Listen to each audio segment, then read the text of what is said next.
Hello student, welcome to mister education. आज से हम स्टार्ट कर रहे हैं क्लास 10 का होल सिलेबस जो आपको हमारे यूट्यूब चैनल पर मिलेगा। अब आज हम पढ़ेंगे क्लास 10 हिंदी क्षितिज भाग 2 के गद्य खंड से लिया गया नेताजी का चश्मा, जिसके लेखक स्वयं प्रकाश जी हैं। तो अब आप फुल कंसंट्रेशन के साथ बैठना। तो चलिए शुरू करते हैं स्वयं प्रकाश जी के जीवन परिचय। तो इससे पहले आप सभी स्टूडेंट से मैं बोलूँगा कि पेन या पेंसिल लेकर बैठना, जिससे मैं जो इम्पोर्टेंट बातें हाईलाइट कराऊँ तो आप उन सबको हाईलाइट करते चलिएगा, क्योंकि ये सब डायरेक्ट एग्जाम में से उठ के आ जाएंगे। स्वयं प्रकाश जी का जन्म सन 1947 इंदौर मध्य प्रदेश में हुआ। मैकेनिकल इंजीनियरिंग की पढ़ाई करके एक औद्योगिक प्रतिष्ठान में नौकरी करने वाले स्वयं प्रकाश का बचपन और नौकरी का बड़ा हिस्सा राजस्थान में बीता। जो स्वयं प्रकाश जी थे उनका जन्म 1947 इंदौर में हुआ था, जिनका बचपन और नौकरी का बड़ा हिस्सा राजस्थान में बीता। ये वसुधा पत्रिका का संपादन से जुड़े रहे। अब ऐसा क्वेश्चन आ सकता है कि कौन से लेखक जो थे वो वसुधा पत्रिका के संपादन से जुड़े रहे थे, तो वो थे स्वयं प्रकाश जी। 8वें दशक में उभरे स्वयं प्रकाश आज मनकालीन कहानी के महत्वपूर्ण हस्ताक्षर हैं। इनके 13 कहानी संग्रह प्रकाशित हो चुके हैं, जिसमें सूरज कब निकलेगा, आएंगे अच्छे दिन भी, आदमी जात का आदमी और संधान उल्लेखनीय है। जो स्वयं प्रकाश जी थे उनके 13 कहानी संग्रह प्रकाशित हो चुके हैं, जिसमें जो इम्पोर्टेंट है वो सूरज कब निकलेगा, आएंगे अच्छे दिन भी और आदमी जात का आदमी और संधान है। ये आपको ऐसे आ सकते हैं कि सूरज कब निकलेगा ये कौन से लेखक की रचना है, या आएंगे अच्छे दिन भी, तो ये आपको एकदम रटे होना चाहिए। उनके बीच में विनय और ईंधन उपन्यास चर्चित रहे। स्वयं प्रकाश जी के 2 उपन्यास है, बीच में विनय और ईंधन। ये आप एकदम रट लेना, क्योंकि ये आएंगे, डायरेक्ट क्वेश्चंस आएंगे। उन्हें पहल सम्मान बनमाली पुरस्कार, राजस्थान साहित्य अकादमी पुरस्कार से पुरस्कृत किया गया है। जो स्वयं प्रकाश जी थे उनको 2 पुरस्कार मिले हैं, बनमाली पुरस्कार और राजस्थान साहित्य अकादमी पुरस्कार। तो ये भी आप एकदम रट लेना, क्योंकि ये आते हैं इस टाइप के क्वेश्चन सुन। बनमाली पुरस्कार और राजस्थान साहित्य अकादमी पुरस्कार। उनका निधन 2019 में हुआ। मध्यवर्गीय जीवन में कुशल चितेरे स्वयं प्रकाश की कहानी के वर्ग शोषण का विरुद्ध चेतना है, तो हमारे सामाजिक जीवन में जाति, संप्रदाय और लिंग के आधार पर हो रहे भेदभाव के खिलाफ प्रतिकार के स्वर भी है। रोचक किस्से गोई शैली में लिखी गई उनकी कहानियां हिंदी में वाचिक परंपरा में समृद्ध करती हैं। चारों ओर सीमाओं से घिरे भूभाग का नाम ही देश नहीं होता। देश बनता उसमें रहने वाले सभी नागरिकों, नदियों, पहाड़ों, पेड़ पौधों, वनस्पतियों, पशु पक्षियों और इन सभी प्रेम करने तथा समृद्धि के लिए प्रयास करने का नाम ही देशभक्ति है। नेताजी का चश्मा कहानी कैप्टन चश्मे वाले के माध्यम से देश के करोड़ों नागरिकों के योगदान को रेखांकित करती है, जो इस देश के निर्माण में अपने अपने तरीके से सहयोग करते हैं। कहानी यह कहती है कि बड़े ही नहीं, बच्चे भी इनमें शामिल हैं। तो ये था स्वयं प्रकाश जी का जीवन परिचय। जो मैंने बोला है और जो लाइन हाईलाइट कराई है उसको प्लीज़ हाईलाइट कर लेना, क्योंकि लेखक का जन्म, मृत्यु, उनकी रचनाएं, उनके पुरस्कार ये पेपर में पूछे जाते हैं, तो आप प्लीज़ इन पे थोड़ा सा फोकस करना। तो अब शुरू करते हैं हमारा चैप्टर। तो चलिए। हालदार साहब को हर 15 दिन कंपनी के काम के सिलसिले से उस कस्बे से गुजरना पड़ता था। कस्बा बहुत बड़ा नहीं था, जिसे पक्का मकान कहा जा सके वैसे कुछ ही मकान, और जिसे बाजार कहा जा सके वैसा एक ही बाजार था। कस्बे में एक लड़कों का स्कूल, एक लड़कियों का स्कूल, एक सीमेंट का छोटा सा कारखाना, 2 ओपन एयर सिनेमा घर और एक ठो नगर पालिका भी थी। तो हालदार साहब इस कहानी के मुख्य कैरेक्टर हैं। वो हर 15 दिन में कंपनी के काम के सिलसिले से कस्बे से गुजरते थे। वो कस्बा ज़्यादा बड़ा तो नहीं था, उसमें एक लड़कों का स्कूल, एक लड़कियों का स्कूल, एक ओपन सिनेमा घर और एक नगर पालिका भी थी। नगर पालिका थी तो कुछ ना कुछ करती रहती थी। कभी कोई सड़क पक्की करवा दी, कभी कुछ पेशाब घर बनवा दिए, कभी कबूतरों की छतरी बनवा दी, तो कभी कवि सम्मेलन करवा दिया। जो नगर पालिका थी वो कभी यानी कुछ ना कुछ करती रहती थी, फालतू नहीं बैठती थी। कभी पेशाब घर बनवा दिए, तो कभी जो सड़कें टूटी वो सड़कें बनवा दी, कभी कबूतरों की छतरी बनवा दी, कभी कवि सम्मेलन करा दिया। ऐसे नगर पालिका कुछ ना कुछ करती रहती थी। इसी नगर पालिका कि किसी उत्सव बोर्ड या प्रशासनिक अधिकारी ने एक बार शहर के मुख्य बाजार के मुख्य चौराहे पर नेताजी सुभाष चंद्र बोस की संगमरमर की प्रतिमा लगवा दी। ये जो संगमरमर है ये याद रखना आप, क्योंकि अब क्वेश्चन आ सकता है कि कौन से यानी किस चीज़ की प्रतिमा लगवाई थी। तो संगमरमर की प्रतिमा लगवा दी गई थी, ठीक है, सुभाष चंद्र बोस की। यह कहानी उसी प्रतिमा के बारे में है, बल्कि उसके भी एक छोटे से हिस्से के बारे में है। पूरी बात तो अब पता नहीं है, लेकिन लगता है देश में अच्छे मूर्तिकार की जानकारी न होने और अच्छी मूर्ति की लागत अनुमान और उपलब्ध बजट से कहीं बहुत ज़्यादा होने के कारण काफ़ी समय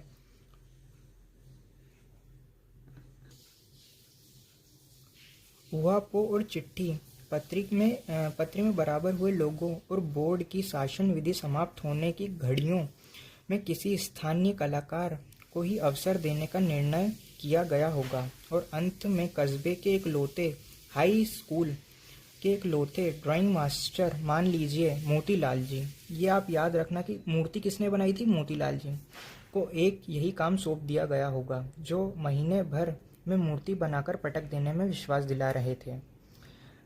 जो नगर पालिका की जो बोर्ड थी वो उसका समय यानी जो समय सीमा रहती है, जैसे आप पीएम या सीएम देते हो 4 या 5 साल रहते हैं, उसी समय जो नगर पालिका थी उसका भी समय खत्म होने वाला था। तो उनने सोचा बाहर के किसी मूर्तिकार को देने की बजाय किसी अपने ही कस्बे के मूर्तिकार को दे दें, जिससे मूर्ति जल्दी बन जाए। तो उन्होंने एक हाई स्कूल के मास्टर को ये मूर्ति दी, जो महीने भर में मूर्ति बनाकर देने का विश्वास दिला रहे थे उन्हें।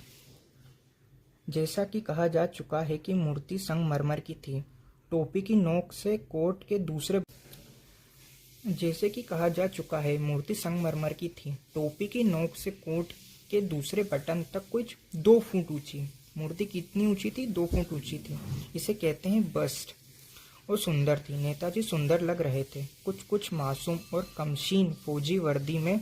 मूर्ति को देखते ही दिल्ली चलो और तुम मुझे खून दो। नेताजी के जो स्लोगन थे वो थे दिल्ली चलो या तुम मुझे खून दो, मैं तुम्हें आज़ादी दूंगा। ऐसे कुछ, यानी मूर्ति इतनी सुंदर थी कि ऐसा लग रहा था कि नेताजी खुद बोल रहे हैं वगैरह याद आने लगते थे। इस दृष्टि से यह सफल और सराहनीय प्रयास था। केवल एक चीज की कसर थी जो देखते ही खटक रही थी। नेताजी की आंखों पर चश्मा नहीं था। जो मूर्ति थी उसकी आंखों पर चश्मा नहीं था। यानी चश्मा तो था लेकिन संगमरमर का नहीं था। एक सामान्य और सचमुच के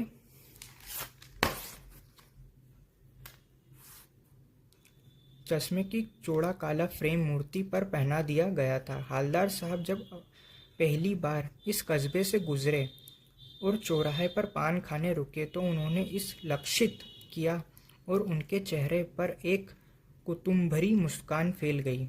वाह भाई, यह आइडिया भी ठीक है। मूर्ति पत्थर की लेकिन चश्मा रियल। जीप कस्बा छोड़कर आगे बढ़ गई। तब भी हालदार साहब इस मूर्ति के बारे में ही सोचते रहे और अंत में इस निष्कर्ष पर पहुंचे कि कुल मिलाकर कस्बे के नागरिकों का यह प्रयास सराहनीय है। कहा जाना चाहिए महत्व मूर्ति के रंग, रूप या कद का नहीं, इस भावना का है।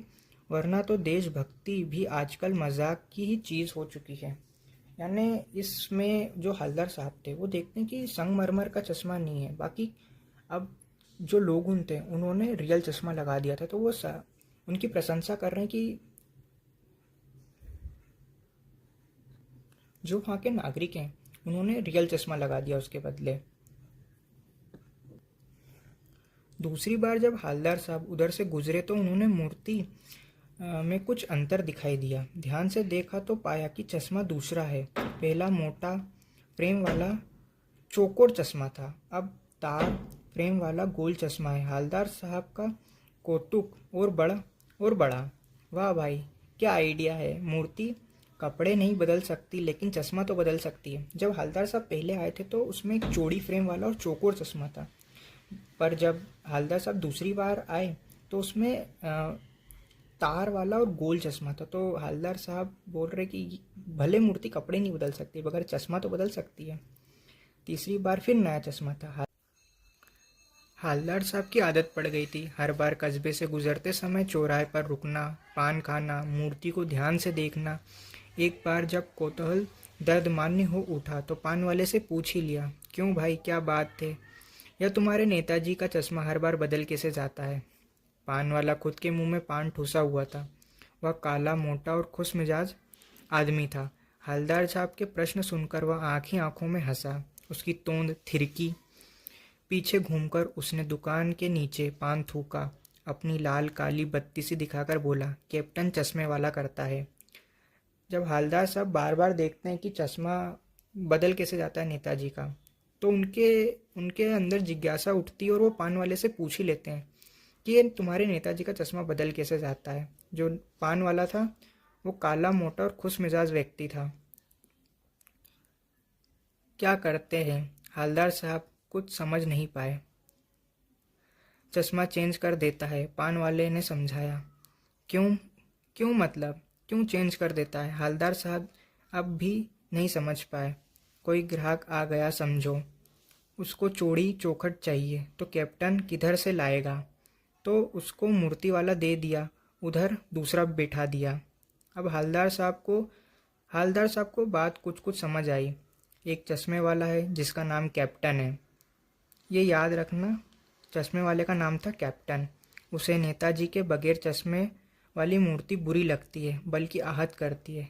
आहत मतलब यानी दुख पहुंचाती है, मानो चश्मे के बगैर नेताजी असुविधा हो रही हो। इसलिए वह अपनी छोटी सी दुकान में उपलब्ध गिने चुनी फ्रेमों में से एक नेताजी की मूर्ति पर फिट कर देता है। लेकिन जब कोई ग्राहक आता है उसे वैसा ही फ्रेम की दरकार होती है, यानी दरकार मतलब वैसी ही फ्रेम चाहिए होती है जैसी मूर्ति पर है। चश्मे वाला मूर्ति पर फ्रेम संभवत नेताजी को क्षमा मांगते हुए लाकर ग्राहक को दे देता है और बाद में नेताजी को दूसरी फ्रेम लौटा देता है। जो चश्मे वाला था, जैसे उसके पास जो भी ग्राहक आते थे और अगर उनको वो मोटी फ्रेम का चश्मा चाहिए जो नेताजी के पास है, तो वो जो कैप्टन जो रहता था वो नेताजी का चश्मा लेकर उनको दे देता था और अपने पास से कोई दूसरा चश्मा नेताजी को लगा दिया करता था। वाह भाई, खूब, क्या आइडिया है। लेकिन भाई एक बात अभी भी समझ नहीं आई। हवलदार साहब ने पान वाले से फिर पूछा, नेताजी का ओरिजिनल चश्मा कहाँ गया? पान वाला दूसरा पान ठूस चुका था। दोपहर का समय था, दुकान पर भीड़ भाड़ अधिक नहीं थी। फिर आंखी आंखों में हंसा। उसकी तोंद थिरकी। कत्थे की डंडी फेंकी। कत्थे की डंडी जो एक पान के ऊपर कत्था लगता है, उसकी डंडी फेंकी। पीछे मुड़कर उसने नीचे पीक थूकी यानी पान थूका और मुस्कुराते हुए बोला, मास्टर बनाना भूल गया। जो मोतीलाल जी थे जिन्होंने मूर्ति बनाई थी, असल में वो चश्मा बनाना भूल गए थे नेताजी का। तो स्टूडेंट्स, आई होप मैंने जो भी अभी आपको पढ़ाया है वो आपको समझ में आया होगा। अब आपका काम है कि आप लेखक का जीवन परिचय, जितना चैप्टर मैंने अभी समझाया है, आप सभी खुद से पढ़कर देखें। जो भी डाउट्स रहे वह हम अगली क्लास में देखेंगे और आगे का जो चैप्टर बचा है हमारा वो हम सेकंड पार्ट में देखेंगे। जब तक के लिए पढ़ते रहिए, हंसते रहिए और मुस्कुराते रहिए।